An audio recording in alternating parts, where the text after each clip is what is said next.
is awesome. Great showing for, this is a brand new business for us. I'm not brand new that I'm in business, but our new business, ActionCOACH, is a new business venture. We'll talk about who's who with our company, but been to a lot of chambers. This is an awesome group, very engaged and energetic, and I love that. A huge shout out to Ms. Capon and the students for your amazing work. I love to see our youth out and getting things done, so that's fantastic. Kyle, you said your marketing is what you're going for? Yeah, my specific event is quick serve restaurant management. How's your selling skills, Kyle? Uh-oh, he's gonna try to. I may utilize you in a little bit, all right? Are you? He's got another year of high school, Brad. That's okay. We're gonna break you in good today. Is that all right, Kyle? So this is who ActionCOACH is. My wife, beautiful wife, Stacy, is the president and co-owner with me. My name is Brett Caslow, and Ned is our first employee. We are a firm, so we'll hire multiple coaches. We manage the territory, kind of St. Paul east to the river, and then we kind of roll over into St. Croix County. So lots of opportunity with businesses over that. I usually have a clicker. I'm a walker and a talker as I speak, so it's probably good for him, but I don't have my clicker today, so I'm confined to this space up here. So we as ActionCOACH employees see a world where all businesses thrive and make a positive difference in their communities and the lives of those they influence. Nonprofits and governments are fully funded because business and jobs thrive. All businesses do the right thing and treat people fairly and justly, and all employees love going to work because their employer fully embraces servant leadership, and all employees are in their sweet spot and fully engaged in their work. So I like to say, as much as a business coaching firm that we are also life coaches to some degree, because you can't separate those two aspects of yourself. You have to be happy and satisfied in life to be a business person. So these are some of our strategic partners and some of our clients. We're based out of the Ohio Valley market, so we cover kind of all the Midwest. So you see lots of people there, and this is kind of how we set up. People say, well, what does a business coach do, right? What we first do is we do a business evaluation of your company with a 90-minute overview of where you're at. Tell us a little bit about us, tell us a lot about you, and then we kind of take that and we understand which direction we're going to go, if we go anywhere at all, right? Business coaching isn't for everybody. But we do that business evaluation, understand if that's what it is. If you're interested in being a one-on-one client as part of business coaching, we then do a longer, in-depth, full-day dive into your vision, your culture. We establish targets. We do business planning for you, which is huge. If you have not written a business plan for yourself, because we wrote one for our new business, it was a 5-year plan, amazing process to go through. So if you're a business owner, who's business owners in the room? Raise your hand. Okay, and business owners are real estate people, anybody, you're a business owner as a real estate person, right? So, to do that as a business owner is critical. We then also have coaching sessions, which are group coaching sessions, and that's where we start getting into the core what happens, and then we follow up with quarterly and annual planning to stay on top of things. Again, ActionCOACH is a franchise company. It's the only coaching firm in the world that's got a guarantee on success. So if we coach you, we guarantee your success. And we have a very highly rated NPS score, which is, if people know what NPSs are, it's our promoter service score. So let's think about your business. I'm going to talk today about a very, very small piece of lots of things that we could talk about. Everything in this presentation could be days worth of content, but to the tops of your heads, whether you're working for somebody or working for yourself, is your business driving you, or are you driving your business? It's a very critical question to ask yourself. So again, 3 most common areas that we help with, and we'll talk about the customer-focused selling as part of this, is lack of money. Are you having issues with revenue, profits, cash flow? Where are we not need to be? This is where we would come in and do it. Is there a lack of balance? Are you working 80 hours a week or 100 hours a week? We find a lot of that going on. And third, people and staff challenges. Probably the most critical right now with the effect everybody's had with COVID. We've got people and staff challenges, right? So we teach you and talk you and help you through how to manage all those processes. A couple of key points here, some metrics which are very cool.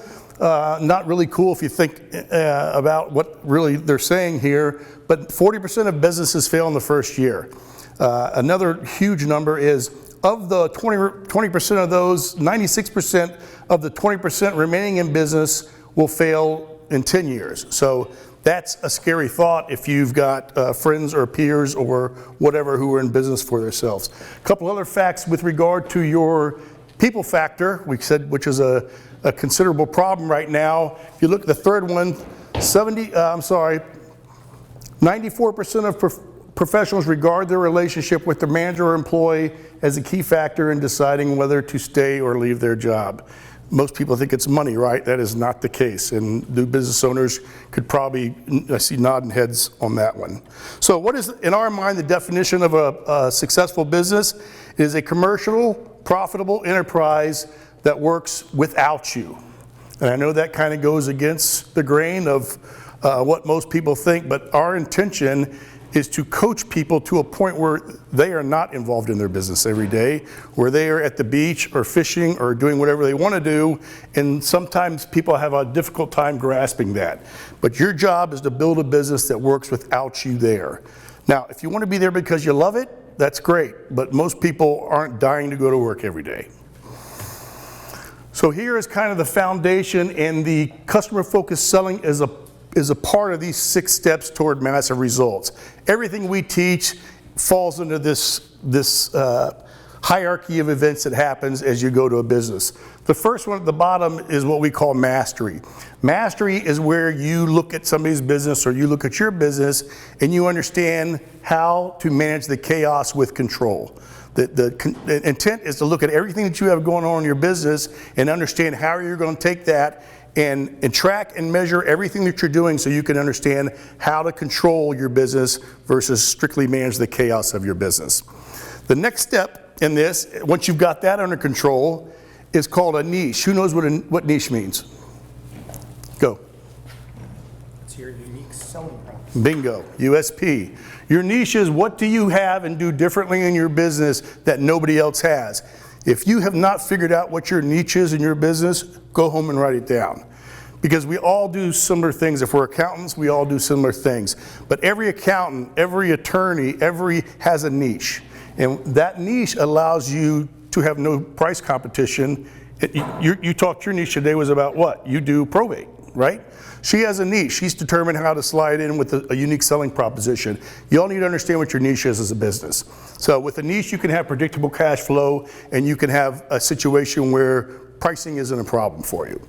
Thirdly is leverage, all right? That's where we start talking about efficiency in your business. Do you have the systems in place to manage effectively? How do you save all the time and money with your processes that you're running? So we spend a lot of time talking about cash and how we manage that. Lastly would be team. Once we get all these under control, we then talk about what's the structure for growth now and stability of our business. You got to have the right people on the bus, so we say, to make sure that our ship is moving and our bus is moving in the right direction. Lastly is synergy. Synergy is where this topic of customer-focused selling will come into play. Again, this is where we're going to figure out how we bring more business, more people, more clients into our business to drive profitable results.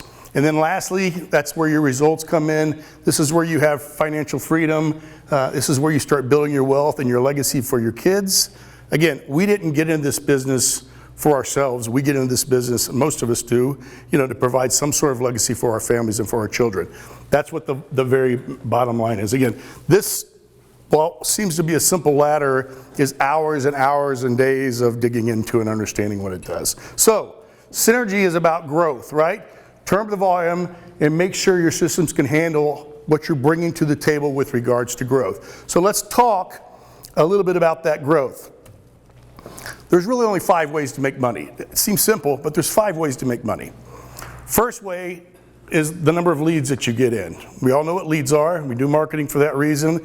How many people are coming to your door or to your storefront? How many people are you talking to that you have the opportunity to sell? Okay? That's one way. Second way is your conversion rate. Once you get those people to your door, are you selling them and are you keeping them as clients? If you track your conversion rate for people who sell to consumers or whoever businesses or whoever you sell to, my guess is it's low, right? Your job as a business owner is to turn that conversion rate up. And part of the selling skills will be a way that you can do that. So once you take your leads times your conversion rate, that's going to tell you how many customers you have. Now you take those customers, and each customer is a number of transactions per customer. So if you have customers who come back and do business with you, or you don't, that number of transactions could be 2 times a year, 3 times a year, 2.5 times, whatever it is. That's the number that you can track and manage. The other thing you can track and manage is your average dollar sale of each of those engagements, right? Are you priced correctly? Are you not priced correctly? Are you making as much money as you possibly can on everything that you sell? If you take your number of transactions times your dollar sale, that equals what? Revenue, okay? Then you take your revenue and you multiply it times your profit margins, which again, are you high, are you low, are you where you need to be, are you competitive? And that's going to give you your profit. So people say, I can't make enough money, I can't do this, I can't do that. There are really only 5 ways to do it, and you have to push the button on one of these ways. So let's take this and put in some numbers. Say you had a business that generated 5,000 leads, and your conversion rate is 20%. Would you consider 20% to be good? Yes. Pretty good. Depends on your business, right? In my business, I worked for 3M for 32 years as a trainer and a sales guy and a bunch of other things, right? So I was in the corporate world, and if we weren't at 70 to 80% on a conversion, we weren't doing our job. So it depends on the business you're in. In my world, as a business coach, a conversion rate of 2% would be high, where we actually had 2% of our potential clients buying from us. So conversion rate of 20% gives you 1,000 customers, times 2 times a year that customer buys from you. Again, how well did you treat them? What was your Google review like? Did you get them back as a customer? Did you do all the things you were supposed to do? Times an average dollar sale of 500 gives you a revenue of $1 million. Not a bad business, right? I'd take $1 million business any day of the week. If you're making 10% on that million, you just put $100,000 in your pocket. Math sound good? So let's take what you can learn to do as a business owner or as an employee and take what you just saw there and just increase it 10%. Take what you saw and increase it 10%. Now, instead of 5,000 leads, we have 5,500 leads. How would you increase your number of leads 10%? Marketing. Social media. There's a million ways, right? So then you take your conversion rate of 20% and you get 22. How would you increase your conversion rate? Students. Welcome to the real world. Selling more customers that walk into your storefront are selling more clients, right? Your conversion rate is, you had them in front of you, did you close the sale? Did you close the client? That's how you would increase that by 10%. Number of transactions times 2. If you increase that by 10, you get 2.2. Again, that's following up with people who bought from you previously, making sure that they're willing to do business with you again, you know, referral system, etc. Then you take your average dollar sale of 500, mark it up by 10. Where's that going to come from?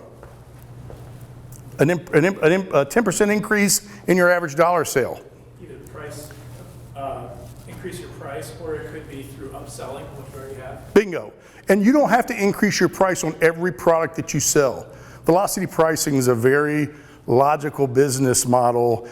You know, you can go up 40% on some things because people aren't going to notice it if it's a non-commodity item, right? So, but across your whole line, if you find a way to mark up 10%, you're going to make a lot more money at that. This is a problem for restaurant owners, it seems to be. They don't feel like they can raise price, especially people with bars. You know, they want to sell you a drink for $5 a piece when everybody around them is selling it for $8. It blows my mind sometimes how that happens. But listen, go up to $6 a drink instead of $5 a drink. Next thing you do will take your profit margins, increase your profit margins by 10% to 11, and that then affects your customers, right? So now if you take your number of leads, times your new percentage of 22%, now you have 1,210 customers. If you take your transactions of 2.2, now times your average dollar sale, you have, I'm sorry, I did that wrong. You have 1,464. That move from customers of 1,000 to 1,210 is a 21% increase in the customers that you have. Same thing with your transactions and average dollar sale. You just moved your revenue up by only a 10% increase, up 46%, okay? Lastly, let's look at profits, because that's the most critical. You don't take customers to the bank, you take profit to the bank. So if you look at your profits in this particular case, 61% increase in your profits just by moving the 5 dials above by 5%. So that's a 46% increase in your revenue and a massive 61% increase in your profits. Again, what are you going to do that? There's lots of tools, lots of buttons, lots of levers to click. So that gets us to kind of the meat of the program. Kyle, would you be willing to be a guinea pig? Sure. Okay, buddy, good. Listen, you're going to get picked on a lot when you get in the business world, so you might as well learn now. Okay, Kyle, come up here, stand up here for me, buddy. And thank you for doing this. You didn't figure you were going to be on stage today. So, Kyle's going to sell me this mask, okay? So, you don't know who I am. I'm your potential customer, and you're going to sell me this mask, all right? So, introduce yourself to me, think about what you might want to say, and then go for it. Hi, my name's Kyle Nilsson. Hi, Kyle. Today I'm here to show you this mask. Okay. I think you really need this in your life. It's a very protective thing that you could use to keep safe, especially during these times with COVID. I'm a little allergic to masks, but go ahead, Kyle. Well, this one's very sanitary. Okay. I think you should be allergic to this one. Okay. It's going to keep you protected in the future. You know, especially with all the people you're around on the day-to-day basis, you need to make sure that you're protecting everyone around you. So, would you like to purchase this today? Kyle, I'd buy anything for you. You're so dang good looking. Okay? Nice, Kyle. Very, very confident. He was good.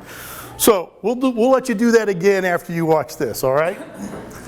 So this is customer focused selling. It is, again, this is a full day of content that you can go into.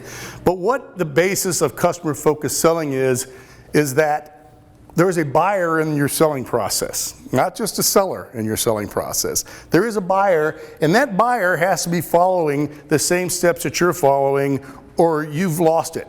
Okay. Again, I threw Kyle under the bus there, but did I ever say anything to Kyle the whole time he was trying to sell me? No, because he didn't ask me anything, okay? So, if you look at this business model, look at the selling portion of this business model, and by a show of hands, who thinks in the selling process, who thinks planning the call is the most important part of the selling process? Planning the call, who thinks? Raise your hand. Okay? Who thinks identifying priorities is the most important part of the selling process? One. Okay? Who thinks relate and reinforce benefits? We call that fabbing in the selling world. Features, advantages, and benefits. Who thinks fabbing your product is the most important part? Who thinks obtaining and responding to feedback? Pastor, good job, because you listen to people. Okay, teachers, I see that. And then who thinks gaining commitment is the most important part? Show of hands. Okay, so not every hand in the room went up. So you must think there are no important parts to the selling process. This is the most important part.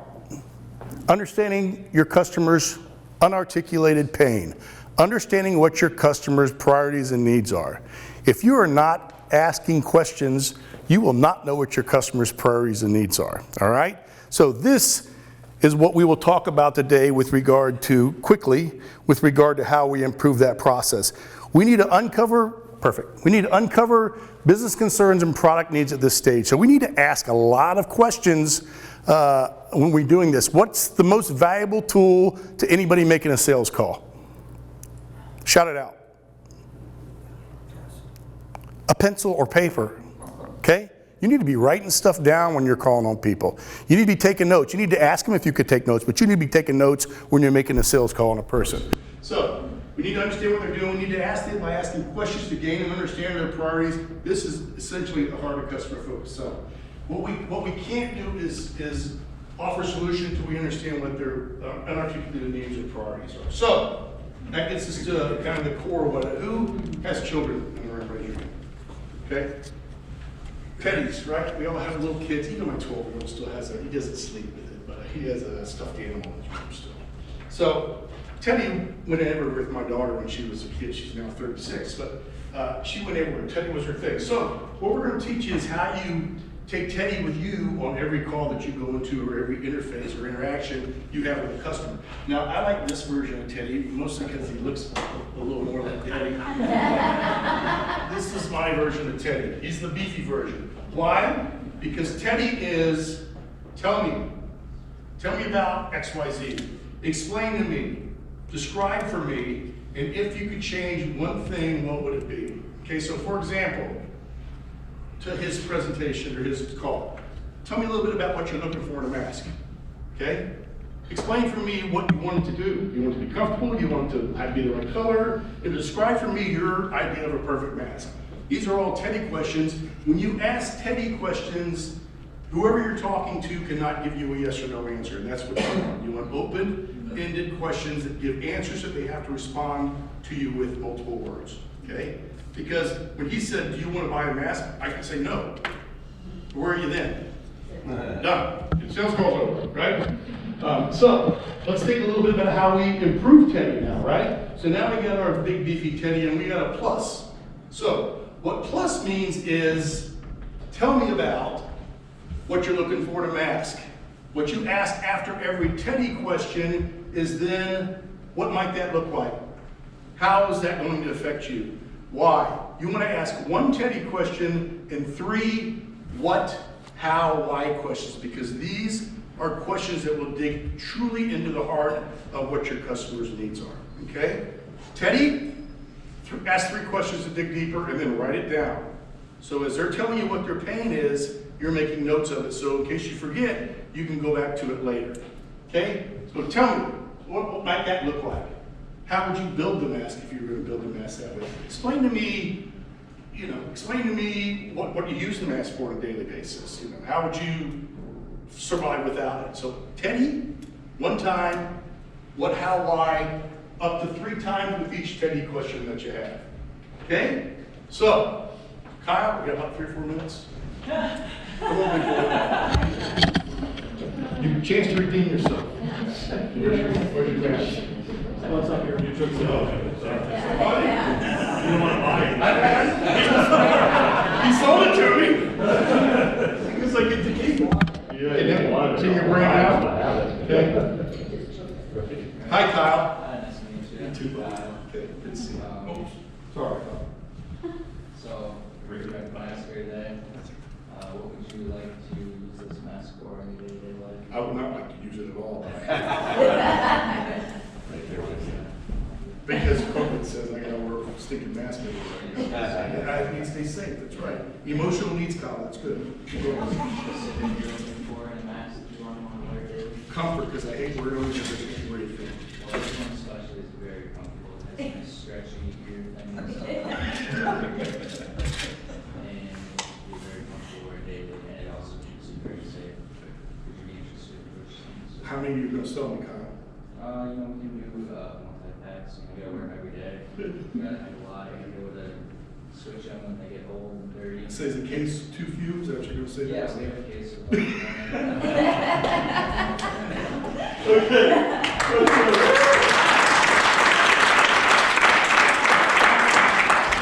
Let's work out. So, he asked a few questions, and then he started going into what we call fat features. It's got stringy straps. That's all cool, but it's cool for him. All I care about is what my pain was, is that I couldn't breathe for it. So if my pain was, I like to be able to breathe for it, go for a fab that talks about the ability to breathe through it, okay? But that was awesome, nice work. So, we'll talk about if you have any questions with that, but that's customer focused selling. So, I can guarantee that 12 months from today, you will arrive somewhere, right? The real question is, where will you arrive? So, figure out what you want to do. If you quote Warren Buffett, an extremely brilliant man who's made a lot more money than I have, it's not necessary to do extraordinary things to get extraordinary results. So, get into action with Action Coach. We've got a lot of opportunities with one-on-one coaching. There's cards on your desk, a little overview of the mastery and steps to success. We have a free seminar There's a seminar coming up next, it is free, but it's a seminar coming up next Thursday. We'll do lots of these. If you're interested in attending something like that, come see me. I've got tickets to get you in so we can get you registered. That one may be full on next Thursday, but we got more coming up. So to that point, questions on customer focused selling or anything else that you've got? Yes, sir. I don't have a question, but a comment. Would you do us all a favor and keep this price increase thing? Restaurants and bars. You're not in the bar business. You just don't want your town increases. I'm with you, brother. I go to the place that serves $5 drinks too. Yeah, that's the place I look for. Jonesy's Hudson. Any other questions? Hey, thank you very much. I appreciate it.